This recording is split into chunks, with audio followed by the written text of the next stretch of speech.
afternoon, everybody. What is going on? I am jeffgrantMEDIA, and today we're doing an unboxing and first impressions video. Now, as you can see, I actually opened the box because I forgot this was coming, and when it arrived, I didn't know what was in here, so I cracked it open to take a quick peek, but I didn't dive into it. I just kind of took it out of the box to see what we had. Now, we are going to be doing the Endurax Waterproof Camera Backpack for travel with hardshell case. That was a mouthful. I had to read it. There was no way I was going to remember that. So yeah, first off, we have our brown box, which I did open and pulled this guy out of. But I never took this guy out of the plastic. So we're gonna do that now.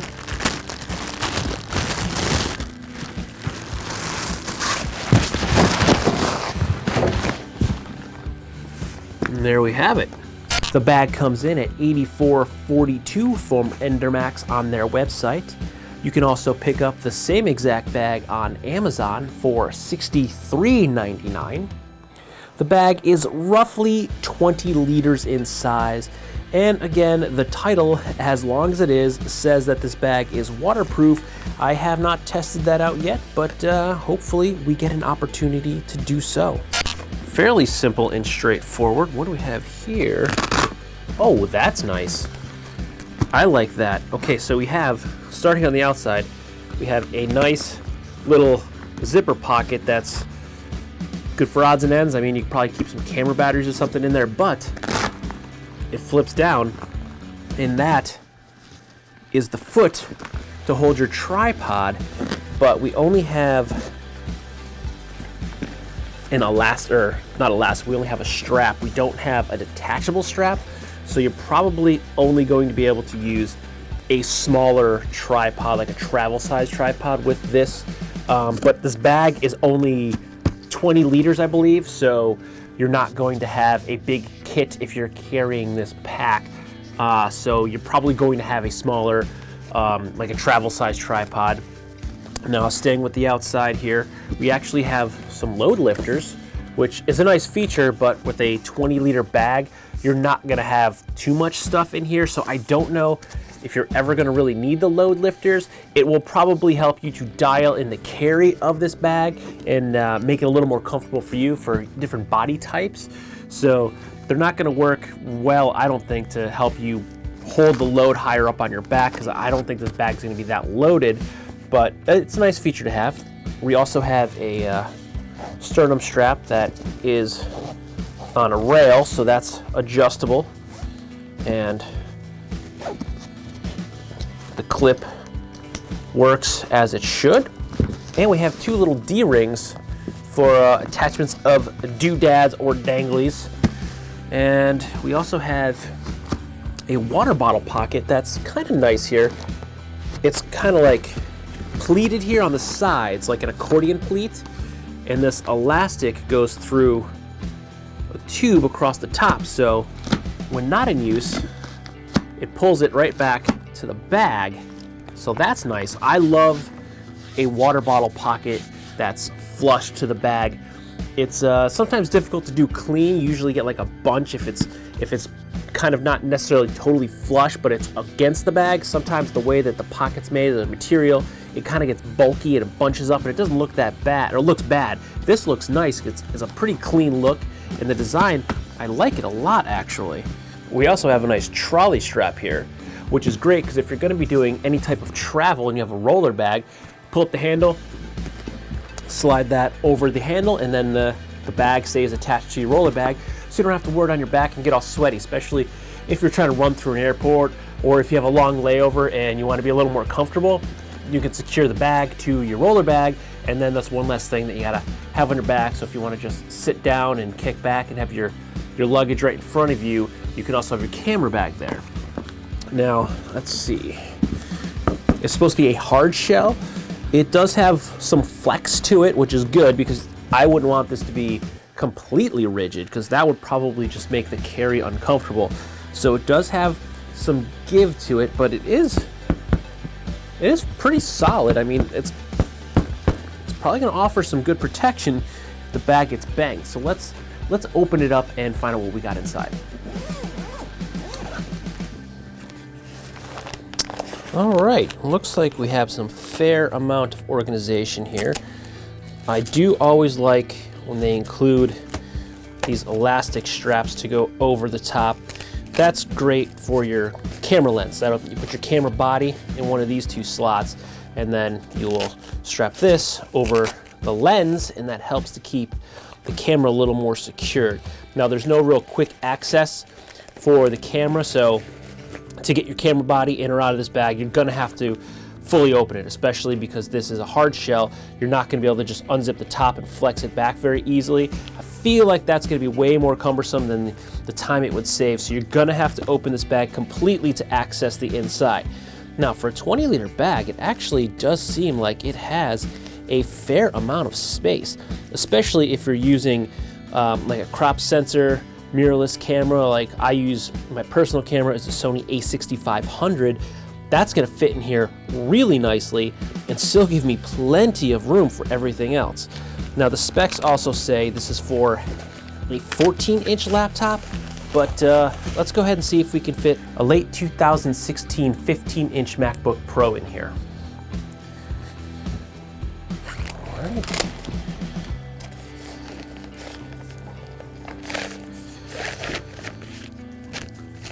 Okay, that's snug, but that fits. And the bag closed all the way. So you can fit at least a 15-inch MacBook Pro in here. Now, your mileage may vary depending upon the style and size of your own laptop, because there are plenty other 15-inch laptops that are going to be a lot bulkier than the MacBook Pro, and there are plenty out there that are much cheaper than a MacBook Pro that are very comparable in specs. Now it's time to do a loadout and see how comfortably camera gear fits in here. I have my Sony a6500.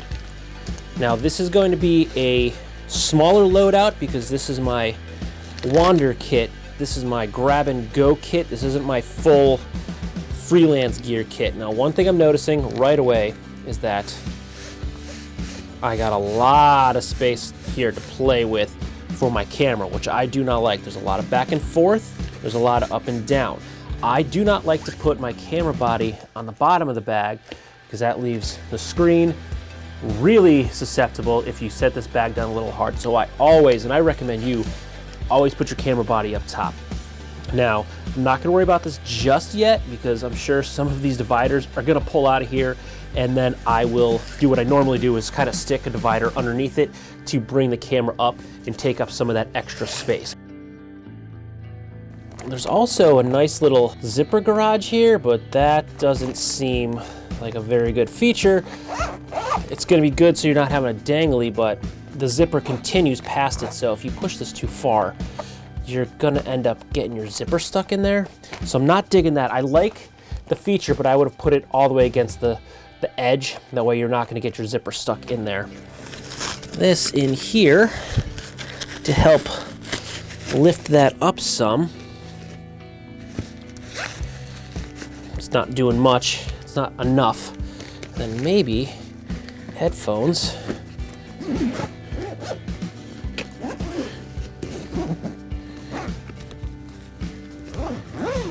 Okay, and there we have it. That's my light duty kit completely out of my Wandered bag. The only thing that's not in here, which I could probably do a quick swap with, if I am carrying my laptop, I will need my tech pouch, which if I take this stuff out and this out, I can fit my tech pouch. So now I'll have my laptop, my tech pouch, and all my camera equipment in here. Stick those anywhere. See, my camera is bouncing around a little bit, so I'm not super happy about that. So what we're gonna do is do a quick fitment test and see where that lies. Okay, I'll say the bag totally loaded up. It feels a little stiff, but it's a brand new bag, so that's to be expected. It feels comfortable though. I can't really use the sternum strap right now because I'm wearing a lav mic, so that's just going to kill the audio, so we're not going to put the sternum strap on just yet. But the bag feels good. It's coming, it's resting. Here's my waistline. It rests a little above my waistline, so that's good. I like it. Let me see if I can adjust the load lifters. Aren't really adjusting or helping any, but it feels pretty good on the back. So here's the front profile, rear, and the other profile. I mean, it feels good. I feel like I can move around well with this bag. If I were filming, if I had, say, a gimbal in my hand and I had a camera on the gimbal, I could normally would operate this with the T-handle, and I'd usually personally carry it upside down with the T-handle, but I feel as though I could definitely move around well utilizing a gimbal. I feel good with this bag on. It's a good size. The only thing I don't feel comfortable with right now is that my camera is probably bouncing around in that top compartment a little bit. I'm not too happy about that. If you had a full-size DSLR or full-size, full-frame mirrorless camera like the A7S Mark II that I'm shooting on now because my 6500 is in my bag, you're probably gonna have a lot less to worry about, but still, it's not that it's that much bigger, and that top compartment is pretty wide. It's the width of the bag. So let's lay this back down, open it back up, and see what it looks like inside right now. Okay, this is it. I didn't open it up and take a peek. We're seeing this for the first time together here. Okay, the bulk obviously stayed in place as it should, but you could see my camera is nowhere near where it started, and all of this kind of sagged down in the middle. So not too happy about that. I could adjust all of this down a little bit more, and hopefully the stuff at the bottom helps to keep it shape. But you could see where the two longer, harder, flat things kept this side from slipping. This side that it looks like it was up a little bit higher, but even so, this is a different awkward shaped item. This just sagged. So we'll do another test. We will pull this side down a little bit and see if my camera will stay. But even so, you could see the whole thing, it shifted a lot. It came down a real lot. So let's do a little adjusting, because there's nothing up here for me to put more. Like, this is just sitting in there right now. It was barely connected, but it didn't stay. So we're gonna do a little adjustment here. See if we could slide this whole thing down some.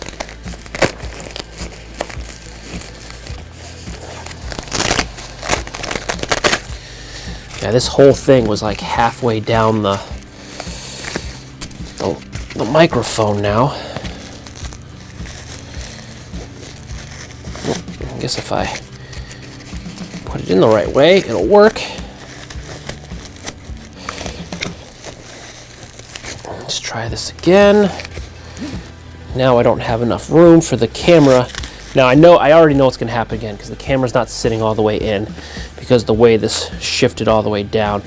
And you can see this side even actually came almost all the way off when it shifted. So it shifted all the way around.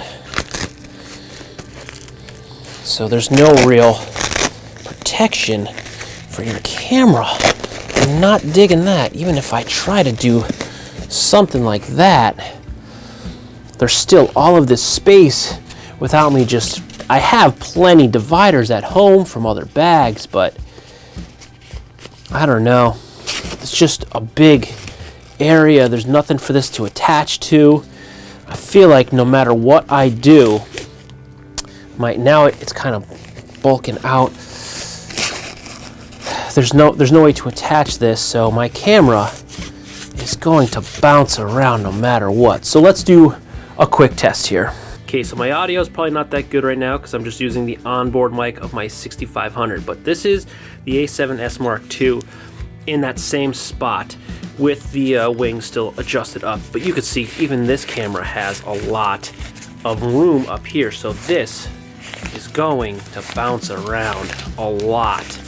Less so than the 6500 would, but definitely still gonna bounce around. Right now, that is the Sony a7S Mark II, and here is my a6500. And if I even try to kind of align the bodies, you can see the a7S is definitely a bulkier camera and a much bigger body, but not that much so that neither of these is going to jostle around inside the bag there. There's going to be room. You can see all that room on the left and right of the camera body. There's so much space in there for that camera to bounce around. Even if I take my microphone out of the center and put it in a different position, it's still, the camera body will sit in a little bit more, but I feel like it's still going to bounce around, and the harness system in here is going to shift, because you saw with the 6500, it was nestled in there good, and then the whole side sank, and this thing was like up in here, completely bouncing around. So I like the overall size. The layout is pretty similar, but I think it's actually the system, the cubes, the dividers that they use. These long pieces in the center, these feel nice and thick and bulky, but the weak points are here and here, and the Velcro that they use, I mean, that's coming off pretty easy.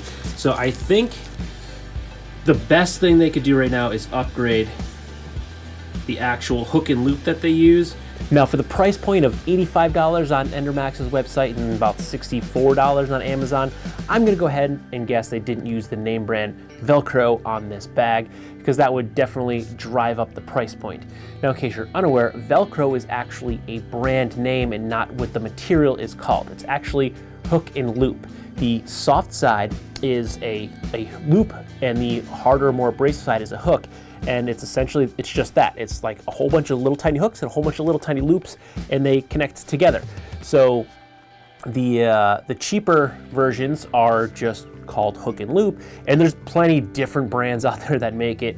But if you go with a super cheap version, it has virtually no hold. So I think I don't think they went with a bottom of the barrel, but I think they went like middle of the road and definitely didn't get a quality hook and loop. So that's why a lot of the dividers, they completely came loose once there was some weight and a little bit of movement. Everything just forced its way down and came loose. So all in all, I mean, my first impressions, it's iffy. I'm not sure. I mean, I'm liking the external of the bag. It felt comfortable on my back, but if a camera bag can't organize and carry your camera gear, it's not a good camera bag. It's not worth it. I don't care how nice and unique the bag itself looks. If it doesn't function, it's no good. So I'm gonna use this a little bit. It's winter time and it's 2020, so there's not a ton of freelance work going around. And a lot of my day job gig is just in studio stuff, so I will use this for the next couple of weeks. I'll probably just EDC it, carry it back and forth. Like when I used to daily vlog, I carried a camera bag with me everywhere I went, every single day.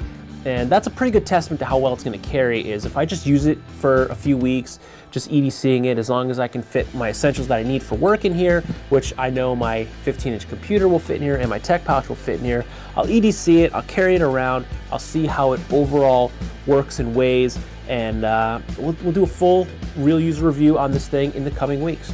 So if you like this video or any of my other videos, don't forget to like, comment, share, and subscribe. Smash that big red button, ring that bell right next to it so you get notifications next time I post a brand new video.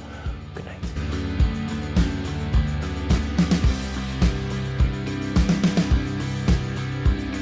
And by the way, Endurax sent me the bag for free, but they did not pay me or endorse me to say anything in this video or my real user review, as I'm sure you figured out by now, because so far I'm a little underwhelmed by the interior of the bag.